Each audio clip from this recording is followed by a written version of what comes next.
সময় চলে গেল তাস খেলে খেলে, সময় চলে গেল আমাদের খেলাধুলা করে, শয়তানি বদমাশি করে। সময় কতটুকুন পেলাম?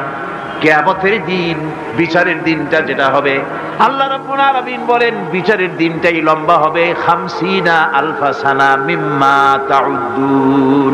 বিচারের দিনটা লম্বা হবে কত বছর? 50,000 বছর। কত বছর? দুনিয়ায় যেভাবে তুমি হিসাব করো, দুনিয়ার গণনা অনুযায়ী হাসরের বিচারের দিনটা হবে 50,000 বছরের মতো লম্বা।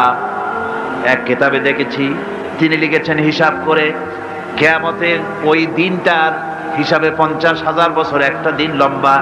ওই হিসাবে পৃথিবীতে যারা 60 বছর বাঁচলো, সেজন্য আখিরাতে 2 মিনিট দুনিয়ায় বাঁচলো।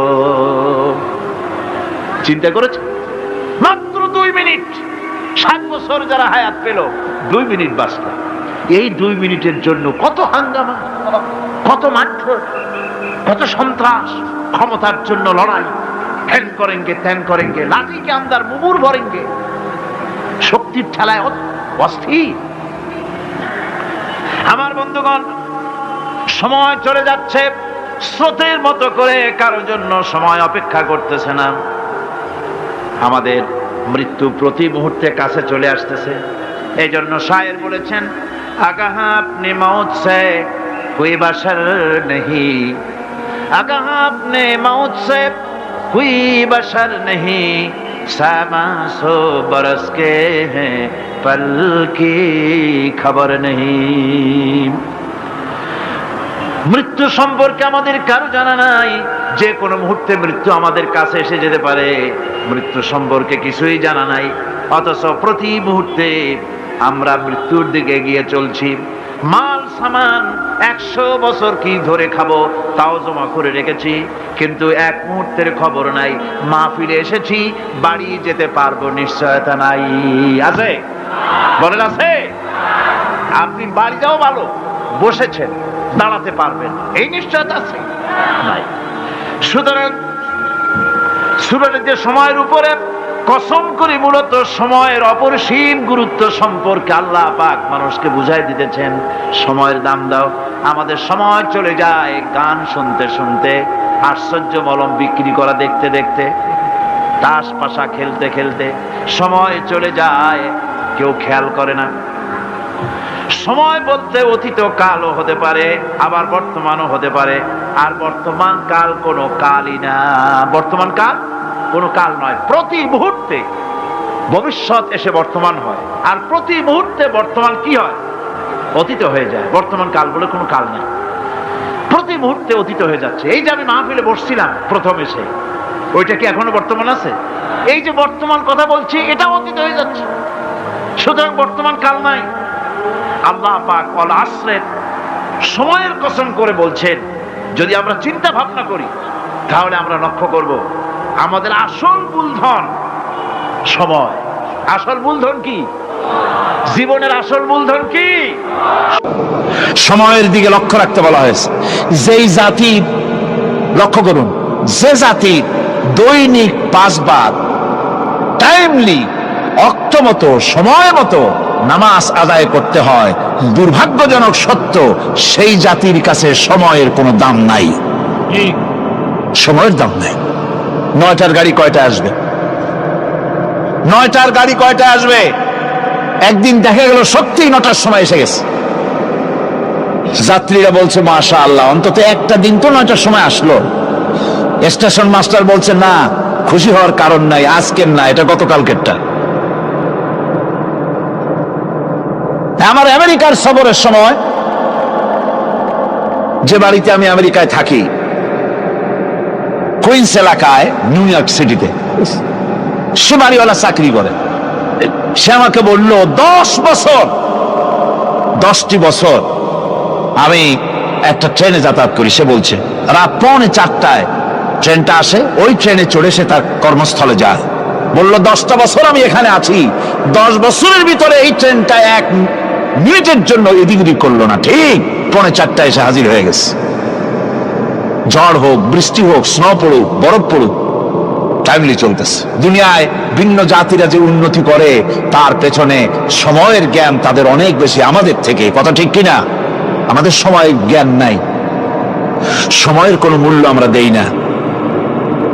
2টার সময় মিটিং হবে, মন্ত্রী সাহেব আসেন 5টার সময়, ঠিক কিনা? বক্তৃতার জন্য সময় দেওয়া হয়েছে 20 মিনিট, নাহমাদু ওয়া নুসাল্লি আলা কইয়া সুর দিয়া 35 মিনিট গেছে নাহমাদু কইতে কইতে, সময় 20 মিনিট, তার মনেই নেই। এই যে সময়ের জ্ঞান নাই, এটা ব্যর্থতা।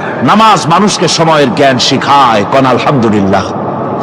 এই সময়ের জ্ঞান আমাদেরকে শিখতে হবে।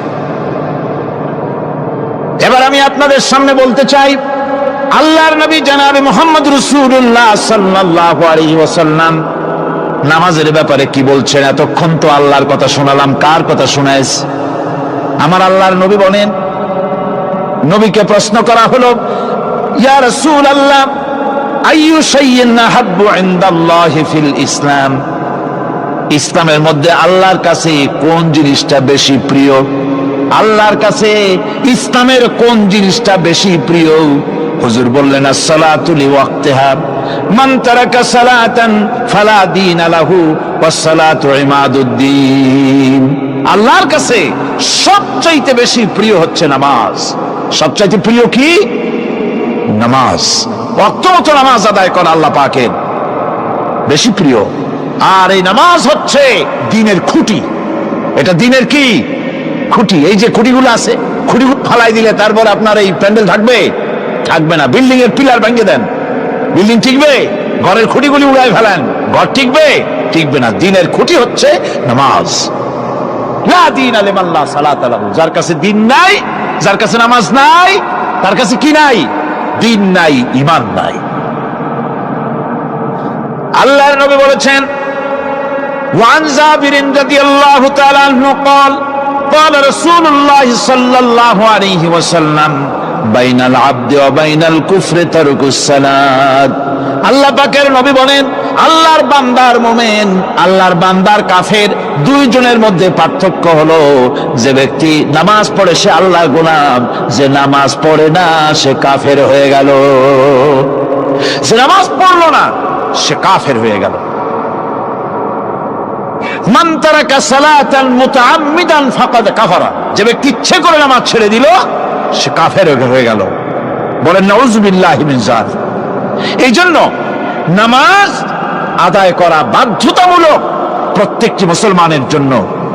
রাসূল করিম সাল্লাল্লাহু আলাইহি সাল্লাম একটা দৃষ্টান্ত দিয়েছেন, কারো বাড়ির সামনে যদি একটা নাহার থাকে, একটা পুকুর থাকে, একটা খাল থাকে প্রবাহিত, এতে যদি ওই বাড়িওয়ালা দৈনিক 5 বার গোসল করে, তাহলে তার গায়ে কি কোনো ময়লা থাকে? হুজুর, সাহাবীরা বললেন, না হুজুর, থাকে না। হুজুর বললেন, এটাই হলো নামাজের দৃষ্টান্ত। 5 ওয়াক্ত নামাজ যে আদায় করবে সে গুনাহ থেকে আল্লাহ পাক তাকে পবিত্র করে দিবেন। সুবহানাল্লাহি ওয়া বিহামদিহি। আমার ভাইরা, নামাজ পড়লে পরে এক জুমা থেকে আর এক জুমা পর্যন্ত মানুষ যে সমস্ত গুনাহ করে, কবিরা গুনাহগুলি বাদে, শিরক আর কবিরা গুনাহগুলি বাদে যত গুনাহ আছে তার কাফারা হয়ে যায়।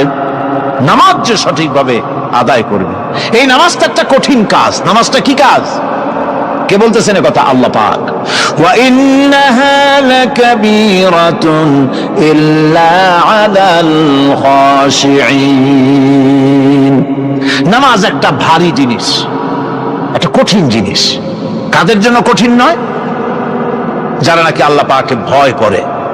আল্লাযীনা ইয়াযুন্নুনা আন্নাহুম মুলাকু রাব্বিহিম ওয়া আন্নাহুম ইলাইহি রাজিউন। যারা নাকি একথা মনের ভিতরে ধারণা করে যে আল্লাহ রাব্বুল আলামিনের দরবারে আমার হাজির হওয়া লাগবে, মোলাকাত করা লাগবে, এই চিন্তা যারা করে তাদের জন্য নামাজ মোটেই কষ্টকর নয়, নামাজ মোটেই তাদের জন্য অসহনীয় নয়, বোঝা নয়, ভার নয়। তারা নামাজ আদায় ঠিকই করবে।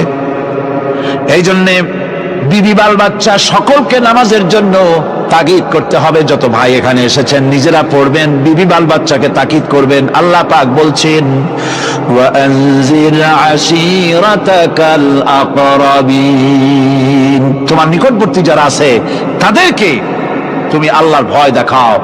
নামাজের জন্য তাদেরকে বলো, আল্লাহর ভয় তাদের অন্তঃকরণের মধ্যে সৃষ্টি করে দাও। আর এই নামাজ পড়তে হবে জামাতের সাথে, নামাজ পড়তে হবে কিছুর সাথে? জামাতের সাথে। রাসূল করিম সাল্লাল্লাহু আলাইহি ওয়াসাল্লাম বলছেন, হুজুরের কাছে, আল্লাহর নবীর কাছে, হযরতে আবু হুরায়রা রাদিয়াল্লাহু তাআলা আনহু হাদিসটি বর্ণনা করেছেন, হুজুরের কাছে একজন অন্ধ লোক এলো। সেই অন্ধ লোক এসে বললেন, হুজুর আমি তো চোখে দেখি না, জামাতের যে গুরুত্বের কথা আপনি বললেন, আমাকে কি রুখসত দেওয়া যায় নাকি? আমি অনেক সময় সাথী সঙ্গী পাই না, আমাকে কি রুখসত দেওয়া যায় নাকি? হুজুর বললেন, হ্যাঁ তোমাকে রুখসত দেওয়া গেল। অন্ধ যখন হেঁটে যাচ্ছিলেন, নবীজি তাকে আবার ডাকলেন, ডেকে জিজ্ঞেস করলেন, অন্ধ, নামাজের মসজিদের আজান কি তোমার কানে যায়? বলে, হ্যাঁ আমি আজান শুনি। হুজুর বললেন, আজানের জবাব দিবা, মসজিদে এসে জামাতে নামাজ পড়বা। একজন অন্ধকে রুখসত দেওয়া হয় নাই। মসজিদে আজান শোনার পর ঘরে বসে যদি নামাজ আদায় করেন, নামাজের হক আদায় হবে না। হুজুর সাল্লাল্লাহু আলাইহি ওয়াসাল্লাম বলেছেন, মসজিদে আজান হওয়ার পর যে ব্যক্তি ঘরে বসে নামাজ পড়ে, আমার ইচ্ছা হয় ঘরটা আগুন দিয়ে জ্বালায় দেই। কে বলতেছেন? রাহমাতুল লিল আলামিন বলতেছেন, রাহমাতুল লিল আলামিন বলতেছেন। ঘরের মধ্যে যদি মেয়ে লোক আর বাচ্চারা যদি না থাকতো, তাহলে আমার ইচ্ছা হয় আমি বলি, আগুন দিয়ে ঘরটারে জ্বালায় দাও। এই ঘরের মহব্বতই তো সে বাইর হয় না। নামাজের এত বড় গুরুত্ব দেওয়া হয়েছে। আমার বন্ধুগণ, এই নামাজের জামাতে আল্লাহর নবী জীবনের শেষ নামাজ জামাতে আদায় করেছেন। জীবনের শেষ নামাজটাও জামাতে আদায় করলেন। তখন তার এমন অবস্থা, এত অসুস্থ, দাঁড়াতে পারেন না, হাঁটতে পারেন না। দুইজন সাহাবীর কাঁধের উপরে ভর করে তারপরে বহু কষ্ট করে মসজিদে গিয়ে নামাজ আদায় করেছেন। খুতবা দিয়েছেন, বললেন, খুতবা দিতে গিয়ে বললেন, আজ থেকে মসজিদে নববীর চতুর্দিকের সকলের দরজা বন্ধ হয়ে যাবে, শুধু আবু বকরের দরজাটা খোলা থাকবে। আল্লাহর নবী বললেন, আল্লাহ রাব্বুল আলামিন এই পৃথিবীতে তার এক বান্দাকে জাগতিক সব সম্পদ দিতে চেয়েছিলেন, কিন্তু সে বান্দা সব জাগতিক সম্পদকে উপেক্ষা করে মাবুদের সঙ্গে দেখা করা বেশি জরুরি, বেশি পছন্দ মনে করেছেন। এতটুকুন কথা নবীজি বললেন, কেউ কিছু বুঝলো না। হযরতে আবু বকর রাদিয়াল্লাহু তাআলা আনহু হুজুরের এই কথা শুনে কাঁদতে কাঁদতে তিনি অস্থির হয়ে যাচ্ছেন। সাহাবীরা চিন্তা করলেন, হুজুর কার না কার কথা বলেছেন, তাতে কান্নার কি আছে? বয়োবৃদ্ধ, জ্ঞান বৃদ্ধ হযরতে আবু বকর রাদিয়াল্লাহু তাআলা আনহু বুঝতে পেরেছেন, এই পৃথিবীর সব সম্পদ তো আল্লাহ হুজুরকেই দিতে চেয়েছিলেন।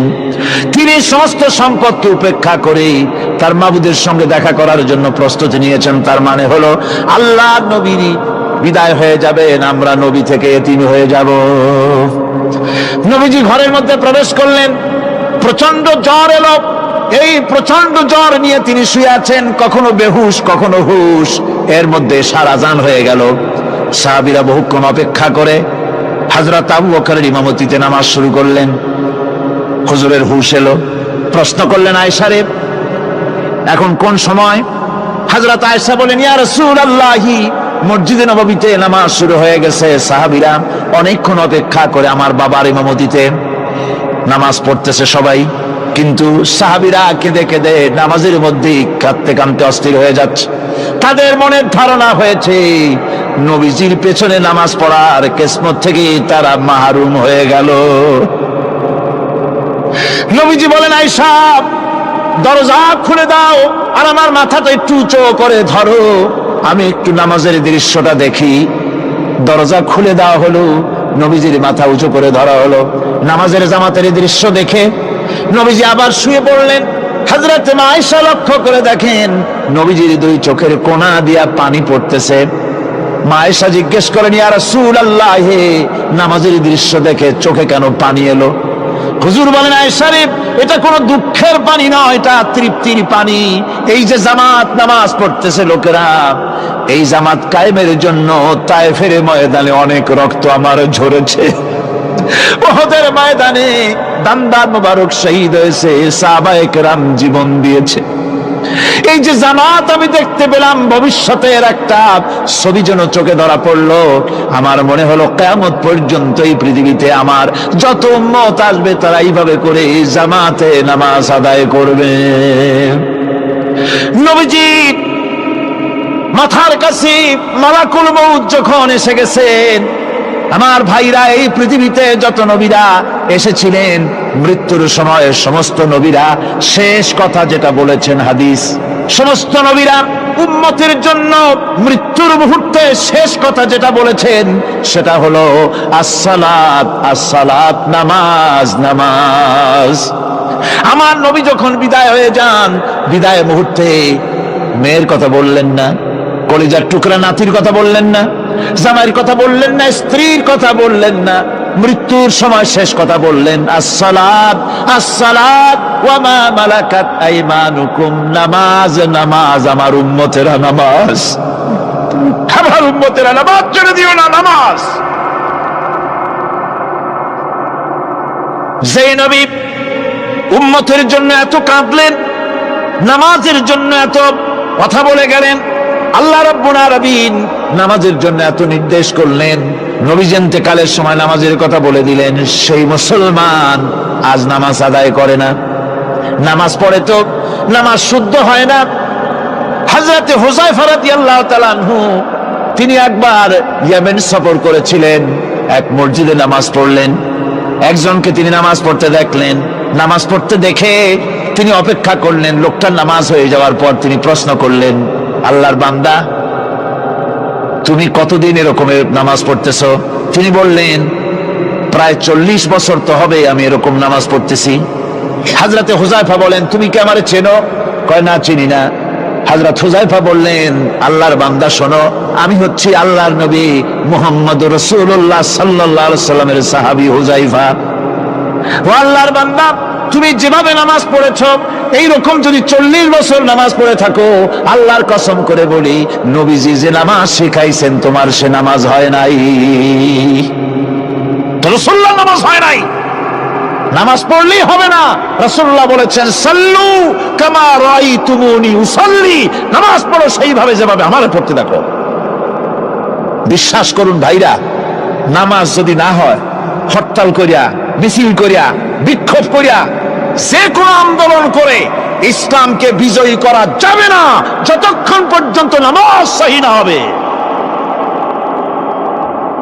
নামাজ হচ্ছে ফাউন্ডেশন, নামাজ নাই কিচ্ছু নাই। ঠুকঠাক করে 2টা সেজদা দিয়ে উঠে যাবেন, আপনার ইসলামী আন্দোলনের 4 পয়সার দাম নাই। নামাজ আগে, জিহাদের ময়দানেও নামাজ, যেখানে আছেন ওখানেই নামাজ পড়তে হবে, আর তা পড়তে হবে আদবের সাথে, মুহাব্বতের সাথে, অন্তত 1 তাসবিহ পরিমাণ তো বটেই।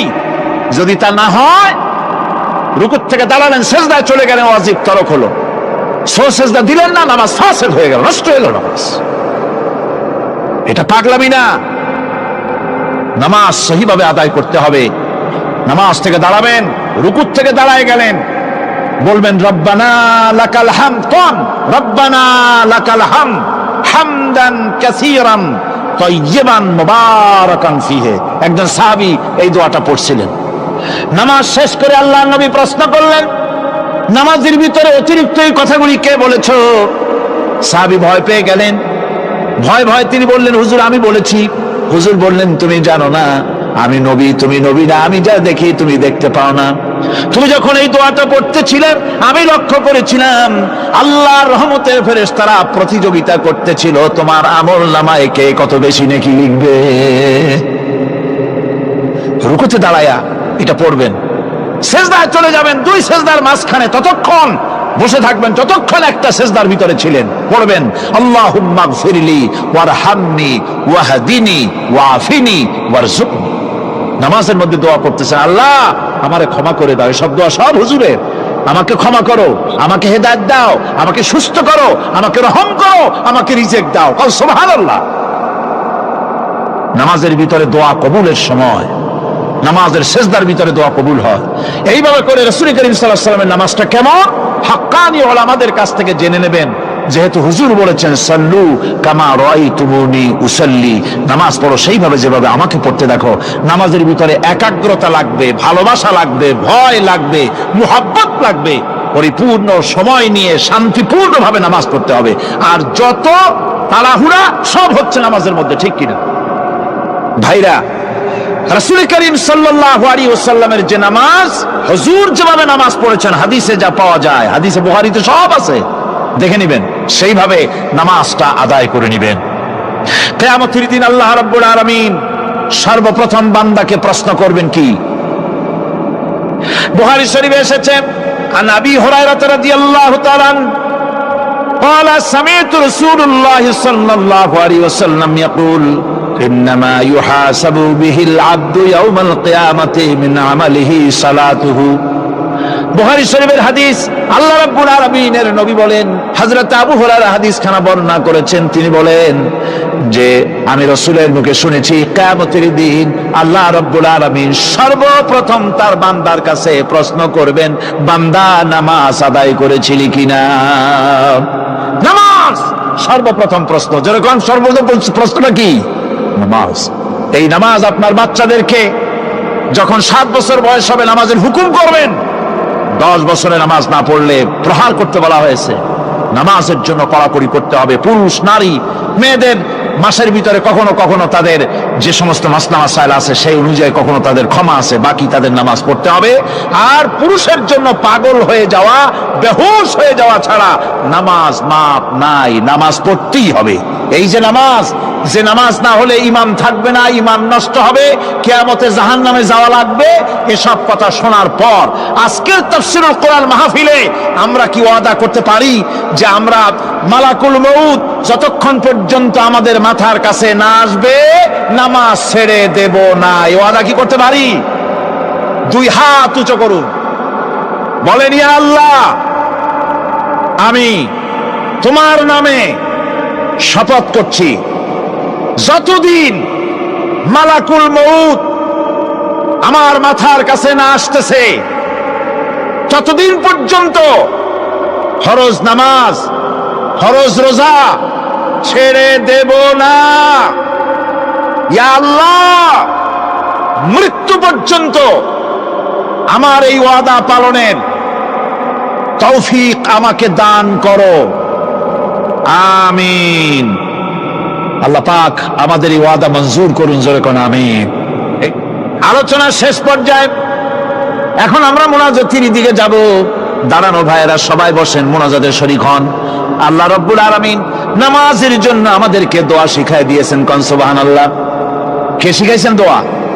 আল্লাহ পাক দোয়া শিখালেন, রব্বি জাআলনি মুকিমাস সালাতি ওয়া মিন যুররিয়াতি রব্বানা ওয়া তাকাব্বাল দুআ।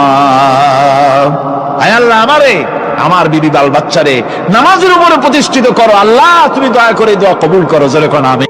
আল্লাহ রাব্বুল আলামিনের বাণী, ফাইন্না মাআল উসরি ইউসরান, ইন্না মাআল উসরি ইউসরা। আল্লাহ পাক বলেন, জেনে রাখো, দুঃখ এবং কষ্টের সাথে রয়েছে সুযোগ আর সুবিধা, আর অসচ্ছলতার সাথে রয়েছে উদার সচ্ছলতা, জোরে কোন সুবহানাল্লাহ। কাজে ভয় পাওয়ার কারণ নাই, হতাশ হওয়ার কারণ নাই। মন আশায় বুক বেঁধে রাখো। গুনাহ করেছ, হতাশ হও না। যুবকদের গুনাহ করা স্বাভাবিক। ইউনিভার্সিটির ছাত্র, কলেজের ছাত্র, প্রফেসর, শিক্ষক, অফিসার ঘুষ খেয়েছেন, জিনা করা হয়েছে, মদ খাওয়া হয়েছে, মিথ্যা কথা বলা হয়েছে, যাই কিছু করেন না কেন ভয় পাওয়ার কারণ নাই, নিরাশ হওয়ার কোনো দরকার নাই। আল্লাহ পাক ডেকে বলেছেন, কুল ইয়া ইবাদিয়াল্লাযীনা আসরাফু আলা আনফুসিহিম লা তাকনাতু মির রাহমাতিল্লাহ। আরে আমার আল্লাহর মতো এত ভালো আর কেউ আছে? এত দরদ আর কারো আছে? আমার আল্লাহ বলেন, ও নবী, আপনি শুনায় দেন, হে আল্লাহর বান্দারা, তোমরা যারা নিজেদের উপরে বাড়াবাড়ি করেছো, নিজেদের উপরে জুলুম করেছো, অত্যাচার করেছো, আমি আল্লাহর রহমত থেকে নিরাশ হয়ে যেও না। মানুষ যদি অপরাধ করে, বাপের সাথে অপরাধ করেছে, মায়ের সাথে অপরাধ করেছে, মা বাবা সন্তানের চাইতে এত বড় কল্যাণকামী তো আর কেউ নাই, কিন্তু মা বাবা কোনোদিন বলে না আয় আয় আমার ছেলে তোরে মাফ করে দেই, এরকম বলে নাকি? মন চায় ছেলে যদি মাপ চাইতো খুশি হয়ে মাফ করে দিতাম, কিন্তু কেন যে আসে না, ডাকে না যে আয় মাফ করে দেই। মা বাপ আপনাকে এত ভালোবাসে, সেই মা বাপও আপনাকে বলে না যে আয় মাফ করে দেই। আমার আল্লাহ হচ্ছেন এমন আল্লাহ, আল্লাহ রাব্বুল আলামিন ডাকেন, এ বান্দা খুন করেছিস ফিরে আয়, জিনা করেছিস ফিরে আয়, হত্যা করেছিস ফিরে আয়, চুরি করেছিস ফিরে আয়, কুফরি করেছিস ফিরে আয়, সুদ খেয়েছিস, ঘুষ খেয়েছিস, মদ খেয়েছিস ফিরে আয়, এসে আমার দরবারে চোখের পানি ফেল, আমার দরবারে কাঁদাকাটি কর। ইন্নাল্লাহা ইয়াগফিরুয যুনুবা জামিআ ইন্নাহু হুয়াল গফুরুর রহিম। আমার দরবারে চোখের পানি ফেলে কান, আমি রব্বুল আলামিন জিন্দেগীর গুনাহ মাফ করে দেব। সুবহানাল্লাহ কর, সুবহানাল্লাহ কর। আমার কাছে কান, চোখের পানি ঢাল। আল্লাহ রাব্বুল আলামিনের কাছে বান্দার দুইটা ফোঁটা বেশি প্রিয়। একটা হলো জিহাদের ময়দানে যে রক্ত ফোঁটা দেওয়া হয়, এটা আল্লাহর কাছে প্রিয়। আর আল্লাহর ভয়তে গুনার জন্য লজ্জা করে অনুশোচনা করে বান্দা যখন চোখের পানি ছেড়ে দেয়, আল্লাহর কাছে এটা অত্যন্ত প্রিয়। নবীজি বলেছেন, বান্দা যখন গুনার ভয়তে, আল্লাহর ভয়তে, জাহান্নামের ভয়তে অনুশোচনা করে যখন চোখ দিয়া পানি ছেড়ে দেয়, ওই চোখের পানি নাকের অর্ধেক আসতে না আসতে আল্লাহ রাব্বুল আলামিন বান্দারে মাফ করে দেয়। আল্লাহ বরদাস্ত করতে পারেন না যে বান্দা কান্দু। আমার ভাইরা, আল্লাহ রহমত, এই পৃথিবীতে আল্লাহর রহমতকে 100 ভাগ করা হয়েছে। আল্লাহ রহমতের কত ভাগ? এই 100 ভাগের 1 ভাগ সারা পৃথিবীতে ছড়াই দেওয়া হয়েছে। আর 99 ভাগ কার কাছে? আল্লাহর কাছে। একটা ভাগ দুনিয়া ছড়ানো হয়েছে আদম আলাইহিস সালাম থেকে নিয়ে এই পর্যন্ত, এখান থেকে নিয়ে কিয়ামত পর্যন্ত পৃথিবীতে যত মানুষ আসবে, যত প্রাণী আসবে, তাদের মধ্যে প্রাণী জগত গাভী তার বাছুরকে ভালোবাসে ঠিক কিনা, হাতি তার বাচ্চাকে ভালোবাসে ঠিক কিনা, মুরগি তার বাচ্চাকে ভালোবাসে কিনা, প্রত্যেক মাই তার সন্তানকে ভালোবাসে মানুষের মতো। এই ভালোবাসা, স্নেহ, এই মমতা, এই করুণা, এই মহব্বত একটা ভাগ দুনিয়ায় দেওয়ার পর আপনি আর আমি যতটুকুন ভাগে পেয়েছি, সেই মহব্বতে, স্ত্রীর মহব্বতে অস্থির, মায়ের মহব্বতে অস্থির, সন্তানের মহব্বতে অস্থির। এখন চিন্তা করেন, একটা ভাগ সারা পৃথিবীতে বিতরণ করার পর যেটুক পেয়েছি, তাতে যদি এত মহব্বত হয়, তাহলে এর 99 ভাগ মহব্বত যে আল্লাহর কাছে জমা আছে, এই বান্দার জন্য তার কত মহব্বত, এই বান্দার জন্য কত করুণতা, কত মহব্বত, কত দয়াতা। এই জন্য আল্লাহ রাব্বুল আলামিন বলেছেন, নাব্বি ইবাদি আন্নী আনাল গফুরুর রহিম। আমার নবী সুসংবাদ দিয়ে দাও, বান্দাদেরকে শোনায় দাও যে আমি আল্লাহ তাআলা ক্ষমাশীল আর দয়াবান। হুজুর কাঁদতেছিলেন, হযরত ওমর রাদিয়াল্লাহু তাআলা আনহু এসে দেখেন হুজুর একা কাঁদতেছে। হুজুর জিজ্ঞেস করছেন, হযরত ওমর জিজ্ঞেস করলেন, হুজুর আপনি কাঁদেন কেন একা একা?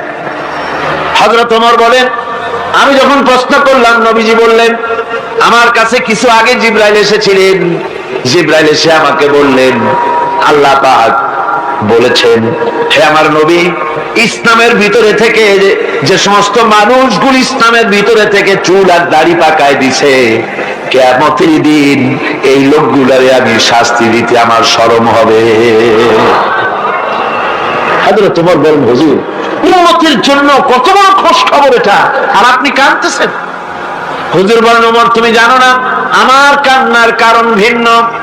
আমার কান্নার কারণ হলো যে আল্লাহ রাব্বুল আলামিন কিয়ামতের দিন দাড়ি চুল পাকা বান্দারে শাস্তি দিতে স্মরণ করবেন, সেই দাড়ি চুল পাকা বান্দাগুলি আল্লাহর সাথে নাফরমানি করতে স্মরণ করে না। আমি এই লজ্জায় কাঁদতেছি ভাইয়া।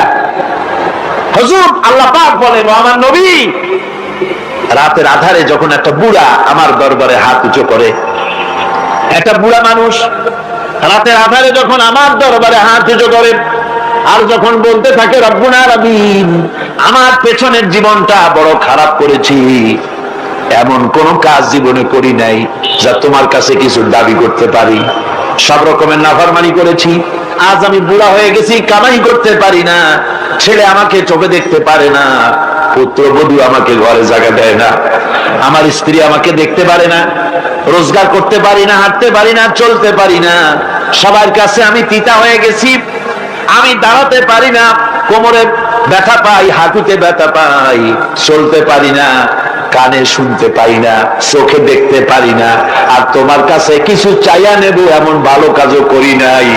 এইভাবে যখন বান্দা কাঁদতে থাকে আমার দরবারে, ও আমার হাবিব আমার রহমতের দরিয়ায় জোশ মেরে যায়, আমার শরম হয় এই বুড়াটারে কেমনে খালি হাতে ফিরাইয়া দেই।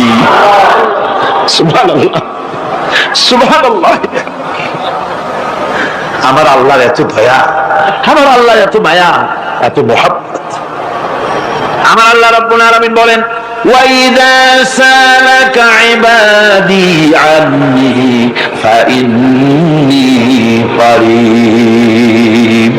আমার হাবিব, আমার বান্দা আমার ব্যাপারে প্রশ্ন করে, আমি বান্দার একদম নিকটে। কোরআন শরীফের ভিতরে যত জায়গায় রাসূলকে বলা হয়েছে সুয়ালের কথা, আপনাকে প্রশ্ন করা হয়, আল্লাহ তার জবাব কুল এই কথা বলে জবাব দিয়েছেন। যত জায়গায় সুয়াল এসেছে, যেমন কোরআনে কারীমের মধ্যে আল্লাহ পাক বলেন, ওয়ায়াসআলুনাকা আনিল মাহিদ, মেয়েদের হায়েজ সম্পর্কে জিজ্ঞাসা করা হয়, কুল হিয়া আযা, হে নবী আপনি বলুন। এভাবে করে কুল দিয়ে জবাব দেওয়া হচ্ছে। আবার প্রশ্ন করা হচ্ছে, ওয়ায়াসআলুনাকা আনিল আনফাল, এই গনিমতের মাল সম্পর্কে হুজুর আপনাকে, হে নবী আপনাকে প্রশ্ন করা হয়। আল্লাহ কুল দিয়ে জবাব দিলেন, আল্লাহ বলেন আপনি বলেন। ওয়ায়াসআলুনাকা আনিল খামরি ওয়াল মাইসির, আল্লাহ পাক বলেন নবী আপনারে প্রশ্ন করা হয়, কুল ফীহিমা ইসমুন কাবীর, আল্লাহ কুল দিয়া বললেন তুমি বলো। আবার বলা হলো, ওয়ায়াসআলুনাকা আনিল আহিল্লা কুল হিয়া মাওয়াকিতু লিন্নাস, ও নবী আপনাকে প্রশ্ন করা হয় চাঁদের ক্রমবর্ধমান এবং ক্রমহ্রাস, এই যে বাড়ে আর কমে, পূর্ণিমা হয় অমাবস্যা হয়, কেন হয় আপনি বলুন। কুল, আপনি বলেন এটা আমি অর্থ এবং সময়, বছর আর দিন গণনা করার জন্য পৃথিবীবাসীদের জন্য বিনা পয়সায় একটা ক্যালেন্ডার বানাইয়া আকাশে ঝুলাই রেখেছি। এভাবে যত জায়গায় এসেছে আপনাকে প্রশ্ন করা হয়, তত জায়গায় আল্লাহ জবাব দিয়েছেন কুল আপনি বলেন। গোটা কোরআন শরীফের ভিতরে এই একটি মাত্র জায়গা যেখানে বলা হয়েছে আপনাকে প্রশ্ন করা হয়, আল্লাহ এখানে বলতে পারতেন কুল আপনি বলেন, আল্লাহ তোমাদের নিকটবর্তী, এভাবে জবাব হয় না। এটা কায়দাটা হলো এই, আল্লাহ বলতেছেন ওয়াইজা সালাকা ইবাদি, ও আমার নবী প্রশ্ন তো আমার বান্দারা আমার ব্যাপারে করেছে, এবার আপনার জবাবের কোনো দরকার নাই, প্রশ্ন আমার ব্যাপারে আমি নিজে জবাব দিয়ে দেই, ফাইন্নী করিব। ও বান্দা আমার ব্যাপারে প্রশ্ন করেছিস, জবাব আমি দেই, আমি তোর সবচাইতে বেশি নিকটে। সুবহানাল্লাহ, কত নিকটে? وَنَحْنُ أَقْرَبُ إِلَيْهِ مِنْ حَبْلِ الْوَرِيدِ, তোর যে রগ এই শাহরগের চাইতেও আমি তোর বেশি কাছে। সুবহানাল্লাহ, আমারে ডাক, আমারে ডাক, কলিজা দিয়ে ডাক, অন্তর দিয়ে ডাক। মনের থেকে মানুষ যদি ডাকে, মুখের ডাক আর মনের ডাক এক জিনিস নয়।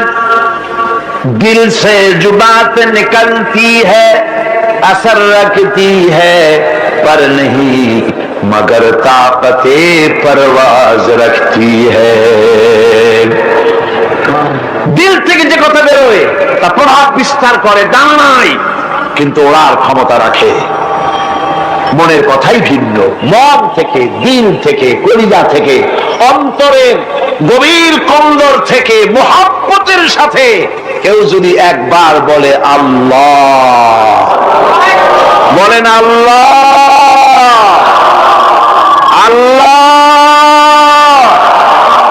আল্লাহ, আল্লাহ রাব্বুল আলামিন বলেন অন্তরের অন্তঃস্থল থেকে একটি বার যদি বান্দা বলেন আল্লাহ, আল্লাহ বলেন 70 বার সাড়া দিয়া জিজ্ঞেস করি বান্দা কি চাও, আমি তোমার কাছে আছি। সুবহানাল্লাহ, আমি তোর একদম কাছে, কি চাস বল, বল আমার কাছে। এমন দয়াবান, এমন মেহেরবান, এমন আল্লাহ আমাদের। সে আল্লাহ রাব্বুল আলামিন তিনি বলছেন وقال ربكم ادعوني استجب لكم, তোমাদের রব বলেছেন আমারে ডাকো, আমি আল্লাহ ডাকের সাড়া দিয়া দেব। সুবহানাল্লাহ। কারে ডাকতে হবে, কারে ডাকতে হবে? এই বিশাল জনসমুদ্র একদিকে চিল্লা কোন কারে ডাকতে হবে? কোন পীর সাহেবকে নয়, আল্লাহর কসম কোন খাজা বাবাকে নয়, ডাকতে হবে কারে? চিল্লা এখন কারে?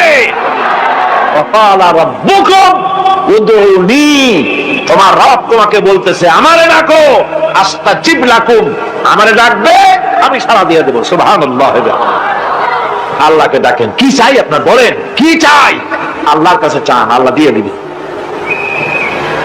দেওয়ার জায়গা আল্লাহর কাছে চাইবেন, আল্লাহ দিবেন। দেওয়ার জায়গা, চাওয়ার জায়গা হলো সেজদায় পড়ে যাবেন। আমার ভাইয়েরা জায়গাটা চিনাই দিলাম। মাজারে যাওয়া লাগবে না, কবরে যাওয়া লাগবে না, 2 রাকাত নামাজ পড়ে সেজদায় পড়ে গিয়া যত বিপদ আছে মুসিবত আছে সেজদার মধ্যে চোখের পানি ছেড়ে দেন আর কেন্দে কেন্দে জীবনের কথা বলেন। আল্লাহ রাব্বুল আলামিন আপনার আওয়াজ শুনবেন আর দোয়া কবুল করে নিবেন। কাঁদতে হবে আল্লাহর কাছে। কার কাছে? আল্লাহর কাছে। আর এরপরে সে যদি আমি আল্লাহর কাছে ক্ষমা চাই, সে আমি আল্লাহকে গফুর এবং রহিম হিসাবে পাবে। সুবহানাল্লাহ। আল্লাহকে গফুর এবং রহিম হিসাবে পাওয়া যাবে। সব আল্লাহকে বলতে হবে, গুনাহ মাফ চাইতে হবে। এই জন্য হুজুর সাল্লাল্লাহু আলাইহি ওয়াসাল্লাম দৈনিক 100 বার তওবা করতেন। কোন হাদিসে আছে 70 বার, কোন হাদিসে আছে 100 বার তওবা করতেন। নামাজের পরে তো প্রত্যেক নামাজই পড়তেন হুজুর, সালাম ফিরাতেন আর সাথে সাথে বলতেন আল্লাহু আকবার, আস্তাগফিরুল্লাহ, আস্তাগফিরুল্লাহ, আস্তাগফিরুল্লাহ। মনে থাকবে আপনাদের? মনে থাকবে? সালাম ফিরাইয়া কি বলবেন? না, সালাম ফিরাবার সাথে সাথে বলবেন আল্লাহু আকবার, তারপরে পড়বেন আস্তাগফিরুল্লাহ, আস্তাগফিরুল্লাহ, আস্তাগফিরুল্লাহ। তওবা করবেন, আল্লাহর কাছে সবসময় গুনাহ মাফ চাইতে থাকবেন, বিনীত থাকবেন। আল্লাহকে পাওয়া যাবে, তাকে রহিম হিসেবে পাওয়া যাবে। সুতরাং ঈমান বিল্লাহ, আল্লাহর প্রতি ঈমান আনলে পরে 4 নম্বরের যে উপকারটা হবে সেটা হলো হতাশায় ভুগবে না, নিরাশায় ভুগবে না, আশায় বুক বেঁধে উঠবে, ঈমান মজবুত হবে, আল্লাহর কাছে মানুষ বিনয়ী হয়ে যাবে। এবার 5 নম্বরের উপকার আমি বলছিলাম, ঈমান বিল্লাহ, আল্লাহর প্রতি ঈমান আনলে পরে অসংখ্য উপকার হয়, অসংখ্য বৈশিষ্ট্য আছে। এর 6টা উপকারের কথা আমি বলবো। কয়টা? অসংখ্য উপকারের ভিতরে প্রধান 6টি উপকারের কথা বলবো। এর বললাম কয়টা? 4টে বলছি। এবার বলো 5ম উপকারের কথা। আল্লাহর প্রতি আপনি পূর্ব পশ্চিমে কতবার মুখ ঘোরালেন, এটাই কিন্তু আপনার আসল সৎ কাজ নয়। আসল সৎ কাজ হলো আল্লাহর প্রতি ঈমান আনা। এই ঈমানের ব্যাপারে 3টা দিন আমরা পার করে দিলাম, এখনো কথা শেষ হয় নাই। আল্লাহর প্রতি ঈমান আনলে পরে যে উপকারটা হবে 5 নম্বরে, সেটা হলো কঠোর এবং কঠিন বিপদের ভিতরে বান্দার ভিতরে অবিচলতা এবং ধৈর্যের সৃষ্টি হয়ে যাবে।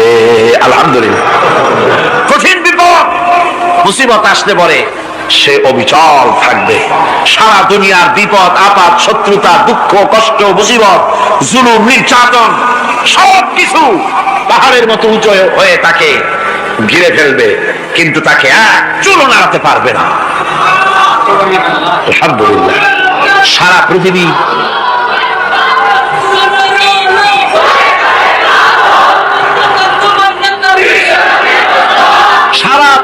একদিকে আর সে একা একদিকে থাকবে। বিরোধিতা তো হবেই, বিপদ তো আসবে। কবি বলতেছেন সাথে জাকা রহা হ্যায় আসল সে তা ইমরোজ, সাথে জাকা রহা হ্যায় আসল সে তা ইমরোজ, চরাগে মুস্তফা বি সে শরারে গুলাবিস। সে আগমন কাল থেকে শুরু করে মুস্তাফা সাল্লাল্লাহু আলাইহি ওয়াসাল্লামের দীপ শিখার সাথে আবু জাহেল, আবু লাহাবের অগ্নিস্ফুলিঙ্গের টক্কর লেগেই আছে। রাসূলুল্লাহ আল্লাহর দেওয়া এই বিধান, এই দ্বীনের বাতিটা টিম টিম করে জ্বলেছে। আর গোরকি, টর্নেডো, হাজার হাজার মাইল বেগে হ্যারিকেন এসেছে, গোরকি এসেছে, টর্নেডো এসেছে, টাইফুন এসেছে, কিন্তু এই আলো নিবাইতে পারে নাই। সুবহানাল্লাহ। এই আলো নিবাতে পারে নাই। এই শত্রুতা চিরকালের, নিবাতে পারবে না। কারণ হচ্ছে আল্লাহ রাব্বুল আলামিন বলেছেন ইউরিদুনা লিইউতফিউ নূরাল্লাহি বিআফওয়াহিহিম ওয়াল্লাহু মুতিম্মু নূরিহি ওয়ালাউ কারিহাল কাফিরুন। ওরা চায় মুখের ফু দিয়ে আমার আলোকে নিভিয়ে দেবে, কিন্তু আমি আমার আলোকে পূর্ণতা দান করব। তাতে কাফের বেঈমানদের কলিজায় যত জ্বালা যন্ত্রণা হোক, আমার দিন কেউ মিটাই দিতে পারবে না। সুবহানাল্লাহ। সুতরাং বিপদে অবিচলতা আসবে, সটল হবে, মজবুত হবে। কোরআনে কারীম বলতেছে ওয়া কাযালিকা জাআলনা লিকুল্লি নাবিয়্যিন আদুওয়াম মিনাল মুজরিমিন। এই পৃথিবীতে এমনি করে আমি সকল নবীদের শত্রু বানিয়েছি, সব পাপিষ্ঠ অপরাধীদেরকে। নবীদের সাথে বিরোধিতা করেছে কারা? পাপিষ্ঠরা, অপরাধীরা। আজও খুঁজে দেখেন, আজও ইসলামী আন্দোলনের বিরোধিতা যারা করে সবগুলি কি? পাপিষ্ঠ। সত্য কি রাখ? ইসলামী আন্দোলনের বিরোধিতা যারা করে হিসাব করে, চোখ দিয়ে তাকায় দেখেন, খুঁজে দেখেন তাদের নামগুলি। মদখোর, জেনাকার, বদমাশ, চোর, হাইজাকার, বেনামাজি, লুটেরা, মিথ্যাবাদী, সবচাইতে সমাজের নিকৃষ্ট লোকগুলি ইসলামের বিরুদ্ধে।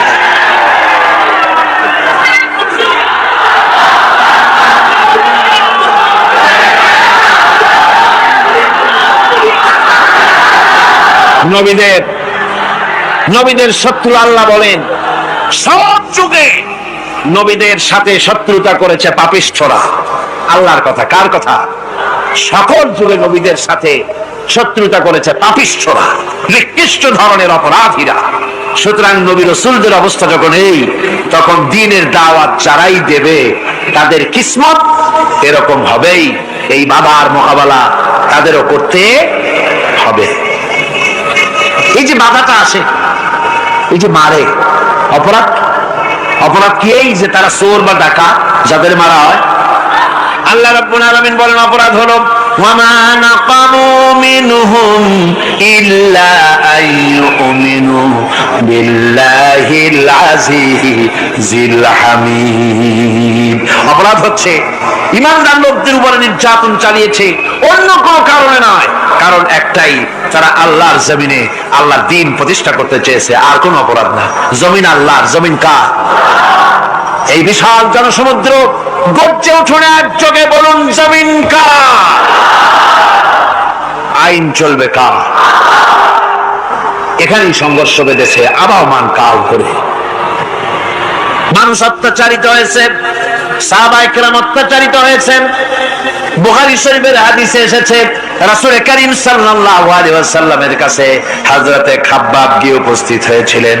হযরতে খাব্বাব বলেন, হাদিসটা এভাবে লেখা হয়েছে বুখারীতে, ওয়ান খাব্বাব বিন আলিদ রাদিয়াল্লাহু তাআলা আনহু قال شكونا إلى رسول الله صلى الله عليه وسلم وهو متوسد بردة له في ظل الكعبة। রাসূলুল্লাহর কাছে গেলাম, কাবা শরীফের কাছে গিয়ে দেখি নবীজি একটা চাদর গায়ে দিয়ে তিনি আরাম ফরমাচ্ছিলেন কাবা শরীফের ছায়ায়। সেখানে গিয়ে বললাম, আলা তাস্তানসিরু লানা আলা তাদউ লানা ইয়া রাসূলুল্লাহ, হে আল্লাহর রাসূল, আপনি কি আমাদের জন্য আল্লাহর কাছে দোয়া চাইবেন না? আপনি কি আল্লাহর কাছে আমাদের জন্য সাহায্য চাইবেন না? আমাদের লোকগুলিকে, মুসলমানগুলিকে মারতে মারতে তো শেষ করে ফেলে দিল। তারা আমাদের সুমাইয়াকে মারলো, আমাদের খাব্বাবকে উটের সাথে পায়ের দড়ি লাগায় টানলো, আমাদের খোবায়েবকে তারা আগুনের উপরে চিৎ করে শোয়ায় রাখলো, না খায় রাখতেছে, মারতেছে, কষ্টে তো শেষ হয়ে গেলাম। হুজুর, আপনি কি আমাদের জন্য দোয়া করবেন না?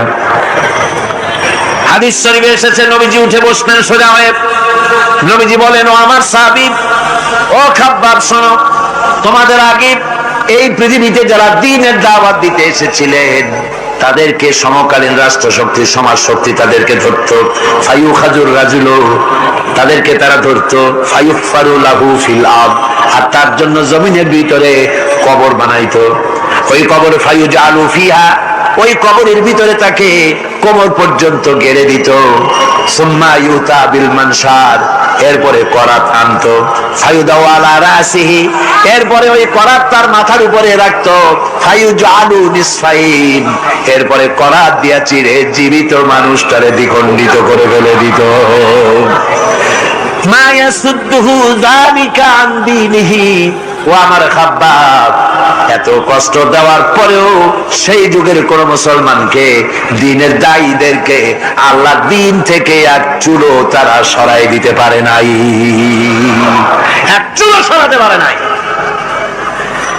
ওয়াল্লাহি, ও খাব্বাব, আমি আমার আল্লাহর নামে কসম করে বলছি, লা ইউতাম্মান্নাল্লাহু হাযাল আমরা হাত্তা ইয়াসিরা আর-রাকিবু মিন সানা ইলা হাযরামাউত। আমি কসম করে বলি, আল্লাহ রাব্বুল আলামিনের এই সানা থেকে হাজারামাত পর্যন্ত লোকেরা যাতায়াত করবে, সুন্দরী রমণীরা গমন করবে, সদাগরেরা যাতায়াত করবে, টাকা নিয়া পয়সা নিয়া যাতায়াত করবে। তাদের মনের মধ্যে লুটের ভয়, টাকার ভয়, চুরির ভয়, ডাকাতির ভয়, জেনার ভয়, হত্যার ভয়, ধর্ষণের ভয়, কোন ভয় থাকবে না। লা ইয়াখাফু ইল্লাল্লাহ, আল্লাহ ছাড়া কোনো ভয় থাকবে না। এমন একটা সমাজ, এমন একটা সময় আসবে, ওয়ালাকিন্নাকুম তাস্তাজিলুন, অথচ খুব তাড়াহুড়ো তোমরা করতেছো। তাড়াহুড়ো করো না, সময় আসবে ইনশাআল্লাহ। আমার ভাইয়েরা, আমার বন্ধুগণ, কঠিন বিপদে অবিচলতা এবং ধৈর্যের দৃষ্টান্ত রেখে গেছেন আম্বিয়া আলাইহিমুস সালাম। সুবহানাল্লাহ। কঠিন বিপদে অবিচলতা, দৃঢ়তা, ধৈর্য কারে বলে, তার দৃষ্টান্ত কারা রেখেছেন? আম্বিয়া আলাইহিমুস সালাম। ওনারাই আমাদের আদর্শ, নবীরাই আদর্শ। সাহাবায়ে কেরাম রিদওয়ানুল্লাহ তাআলা আলাইহিম আজমাইন আমাদের আদর্শ। ভাইরা আমার, মুসা আলাইহিস সালামকে ফেরাউন যখন ঘিরে ফেলে দিল, কোরআনের সব কথা গল্প গুজবার ইতিহাসের জন্য লেখা হয় নাই। কোরআনের মধ্যে যা লেখা হয়েছে সব বান্দাদের উপদেশের জন্য, যাতে করে লোকেরা চিরটা কাল এর থেকে উপদেশ নিয়ে নিজেদের তৈরি করতে পারে। জোরে বলেন সুবহানাল্লাহ। মুসা আলাইহিস সালামের কথা আল্লাহ বলেন, ফেরাউন তাকে ঘিরে ফেলে দিল, পালাবার রাস্তা নাই। ফালাম্মা تراءى الجمعان قال أصحاب موسى إنا لمدركون।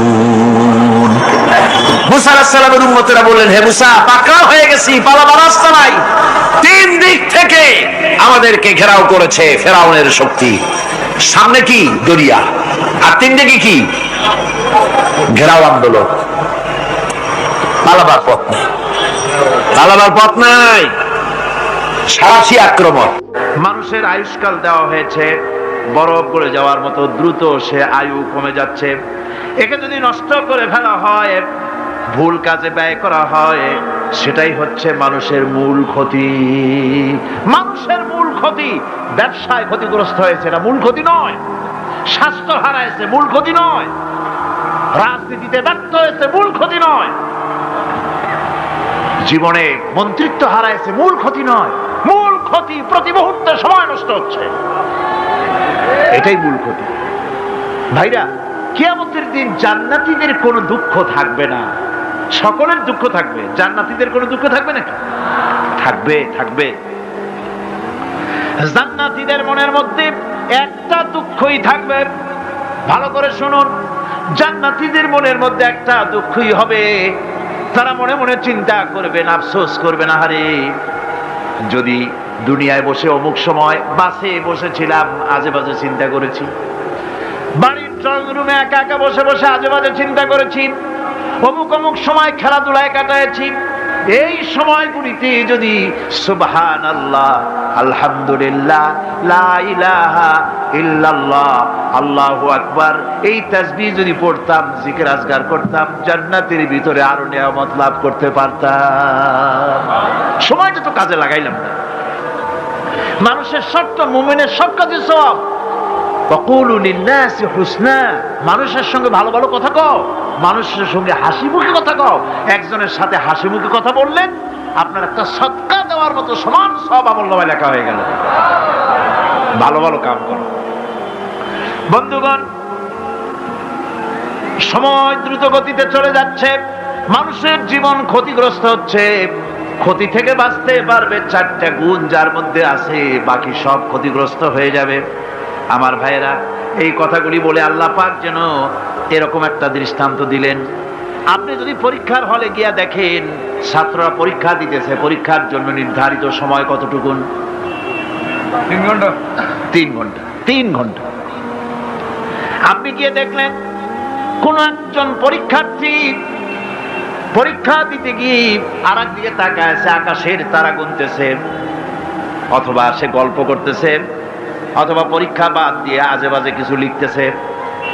আপনি যেমন তাকে, ওই ছেলেটাকে আনমনা গাফেল ছেলেটাকে ঘড়ির দিকে তাকায় বলেন, এই ছেলে ওই ঘড়ির দিকে তাকাও, দেখো তোমার সময় কিন্তু চলে যেতেছে, মাত্র 1 ঘন্টা আর তুমি সময় নষ্ট করতেছ। আল্লাহ যেন স্নেহ পরবশে তামাম পৃথিবীর গোলামদেরকে, বান্দাদেরকে আঙ্গুল নির্দেশনা দিয়ে বলছেন, বান্দারা প্রতি মুহূর্তে তোর জীবনের মূল্যবান সময় চলে যেতেছে, প্রতি মুহূর্তে সময় যাচ্ছে। আল ইনসান, ইনসান বলতে শুধু মুসলমান না, ইনসান বলতে কি মুসলমান শুধু না, আল ইনসান মানব মণ্ডলী, বিশ্বের সমস্ত মানুষকে আল্লাহ বলছেন, হিন্দু, খ্রিস্টান, বৌদ্ধ, নাসারা, ইহুদি, মজুসি, মুসলমান, বিশ্বের সব মানুষকে আল্লাহ বলছেন। যেহেতু আল্লাহ স্রষ্টা, মানুষের ব্যাপারে সার্বিক কল্যাণময় কথা কে বলতে পারেন? কে বলতে পারেন? সে আল্লাহ রাব্বুল আলামিন বলছেন, সময় চলে যাচ্ছে, ও পৃথিবীর মানুষেরা। এই মানুষ বলতে আল্লাহ রাব্বুল আলামিন কোন ব্যক্তি, কোন গোষ্ঠী, কোন জাতিকে বলেন নাই, বলেছেন সমগ্র মানবতাকে। এর অর্থ হচ্ছে সূরাটিতে উল্লেখ্য 4টি গুণ যদি আমল করতে পারে লোকেরা, যেই ব্যক্তি করবে, যেই সমাজ করবে, যেই রাষ্ট্র করবে, যেই গোষ্ঠী করবে, যেই জাতি করবে, তারাই ক্ষতি থেকে বেঁচে যাবে। আর যারা করবে না, তারা ক্ষতিগ্রস্ত হবে। কি হবে বলুন? এখন আল্লাহ পাকের কথা শুনুন। আল্লাহ পাক বলছেন, ওয়াল আসরি ইন্নাল ইনসানা লাফি খুসর। খুসরিন, এই যে খুসর, খাসারা, এই শব্দটা হচ্ছে আবিধানিক অর্থে ক্ষতি, হচ্ছে লাভের বিপরীত। লাভের বিপরীত কি? ক্ষতি। নাফা, এই নাফার বিপরীত কি? নোকসান। খাসারাটা কি? নোকসান বলা হয় পুঁজি 50,000 খাটাইছিলাম, লাভ করতে পারি নাই, পুঁজি ঠিক আছে, এটাকে বলা হয় নোকসান। এটাকে কি বলা হয়? নোকসান। কিন্তু আমি পুঁজি খাটিয়েছিলাম 50,000 টাকা, লাভ তো হয়ই নাই, পুঁজিও চলে গেছে, আমও গেছে, সালাও গেছে, আমও নাই ছালাও নাই। এইটারে আরবিতে কি বলা হয়? কাসারা। দেউলিয়া, দেউলিয়া হয়ে গেছে। দেউলিয়াটা বোঝেন ভালো আপনারা, দেউলিয়া হয়ে গেছে। কোরআন লাভ বা সাফল্যের ধারণা যেমন নিছক পার্থিব নয়, সমৃদ্ধির কথা শুধু পার্থিব নয়, জন্ম থেকে শুরু করে মৃত্যু পর্যন্ত কোরআনের লাভের কথা যখন বলা হয় তখন জন্ম থেকে মৃত্যু পর্যন্ত, আখিরাত পর্যন্ত, কিয়ামত পর্যন্ত। ক্ষতিটাও জন্ম থেকে শুরু করে মৃত্যু পর্যন্ত, কিয়ামত পর্যন্ত ক্ষতিটাও। এই ক্ষতি থেকে বাঁচাবার জন্য কোরআনে কারিমে বিভিন্ন জায়গায় এই খাসারা শব্দ ব্যবহার করা হয়েছে। আল্লাহ রাব্বুল আলামিন বলছেন, ওয়ামান খাফফাত মাওয়াজিনুহু ফাউলাইকাল্লাযীনা খাসিরু আনফুসাহুম বিমা কানু বিআয়াতিনা ইয়াযলিমুন।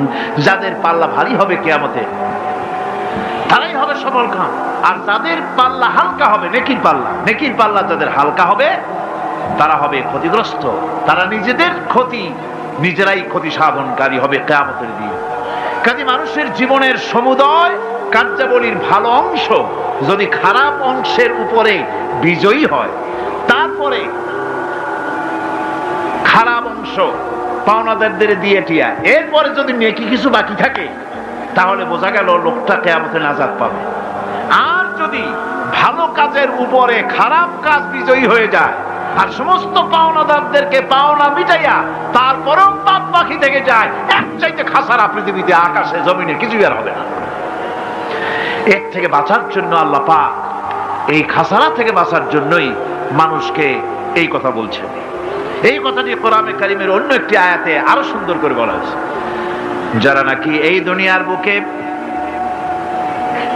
যারা নিজেদের পুঁজি খাটাইছে, জীবনের পুঁজি সুদ কামাইতে খাটালো, জীবনের পুঁজি খাটালো হারাম কামাইয়ের ভিতরে, অন্যায় কাজের ভিতরে, যারা জীবনের পুঁজিকে আল্লাহর দ্বীনের কাজে লাগাতে পারে নাই, তাদের সম্পর্কে বলা হচ্ছে খাসিরাত দুনিয়া ওয়াল আখিরাত যালিকা হুয়াল খুসরানুল মুবিন। খাসিরাত দুনিয়া ওয়াল আখিরাত, দুনিয়াও ক্ষতিগ্রস্ত, আখিরাতেও ক্ষতিগ্রস্ত। এটা হচ্ছে তার জন্য সুস্পষ্ট ক্ষতি, এর থেকে বড় ক্ষতি আর কিছুই হতে পারে না। আল্লাহ পাক কোরআনে কারীম অন্যত্র বলেছেন, وَنُنَزِّلُ مِنَ الْقُرْآنِ مَا هُوَ شِفَاءٌ وَرَحْمَةٌ لِّلْمُؤْمِنِينَ وَلَا يَزِيدُ الظَّالِمِينَ إِلَّا خَسَارًا। আমি এই কোরআন অবতরণের পরিক্রমায় এমন সব বিষয় অবতীর্ণ করেছি যা মুমিনদের জন্য নিরাময় এবং তাদের জন্য রহমত, আর জালিমদের জন্য ক্ষতি ছাড়া আর কিছুই বৃদ্ধি পায় না। জালিমদের জন্য ক্ষতি বৃদ্ধি পায়, আর যারা মুমিন তাদের জন্য এর মধ্যে নিরাময় আছে, এর মধ্যে রহমত আছে।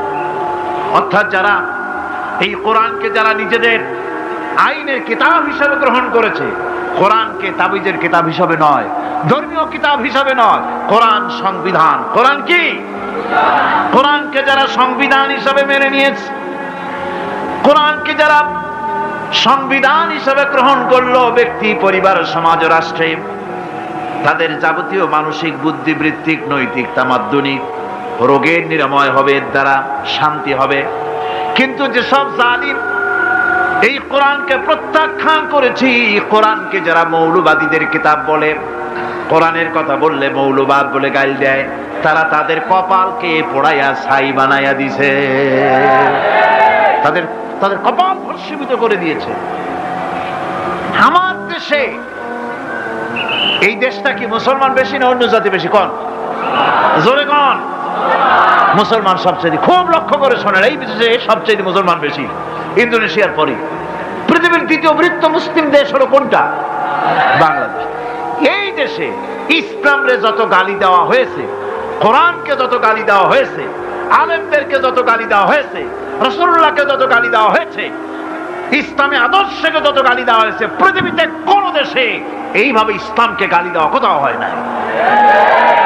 এমনকি আমেরিকার মতো দেশে, ইংল্যান্ডের মতো দেশেও কোরআনের বিরুদ্ধে এত কথা কেউ বলতে সাহস পাবে না, ইসলামের বিরুদ্ধে কথা বলতে সাহস পাবে না, যেহেতু মুসলমানেরা সেখানে পাল্টা আক্রমণ করবে।